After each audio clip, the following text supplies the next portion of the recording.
Pada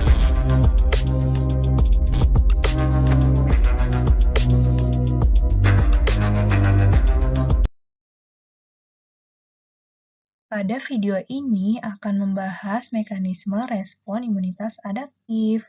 Apa sih imunitas adaptif? Imunitas adaptif merupakan mekanisme pertahanan tubuh yang memberikan respon imunitas terhadap antigen spesifik.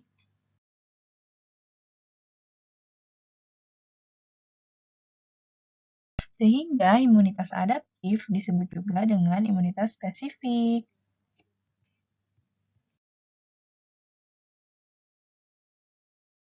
Adapun imunitas adaptif mampu mengenali dan mengingat antigen yang pernah menyerang dirinya, sehingga jika antigen yang sama masuk ke dalam tubuh untuk kedua kalinya, akan segera dikenal dan dihancurkan lebih cepat.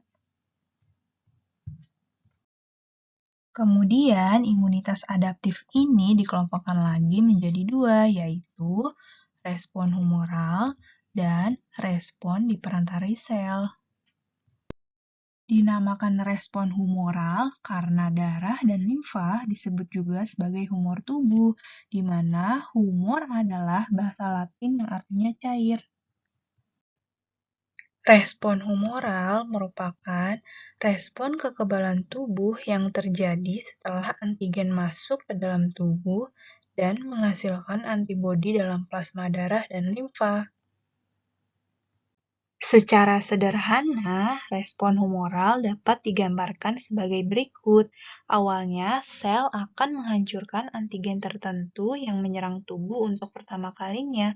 Hal tersebut dapat merangsang beberapa sel untuk mengenali dan mengingat antigen tersebut, dan pada akhirnya akan mensekresikan antibodi jika patogen yang sama datang menyerang untuk kedua kalinya. Kemudian, antibodi tersebut akan bersirkulasi dalam darah atau limfa dan akan melawannya tanpa proses pengenalan terlebih dahulu, karena di dalamnya terdapat sel ingatan. Sedangkan respon di perantara sel merupakan respon kekebalan tubuh yang melibatkan sel-sel T sitotoksik yang terjadi pada intraseluler dan sel T penolong yang terjadi pada ekstraseluler.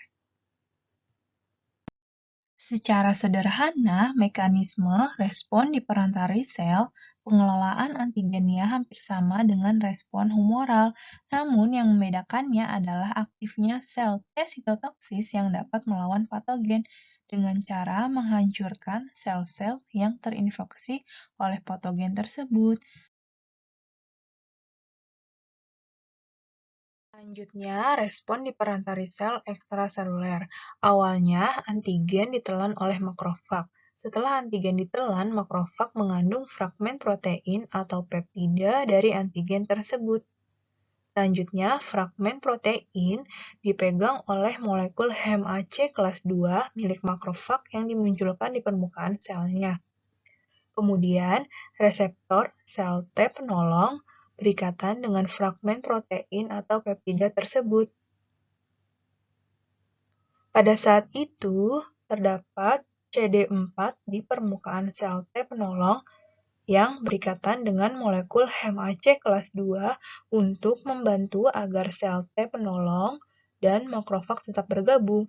Interaksi ini menyebabkan makrofag mensekresikan sinyal sitokinin yang dapat mengaktifkan sel T penolong. Kemudian sel T penolong akan mengaktifasi makrofag untuk menghancurkan mikroorganisme yang ditelan. Sekian pembahasan ini, semoga bermanfaat.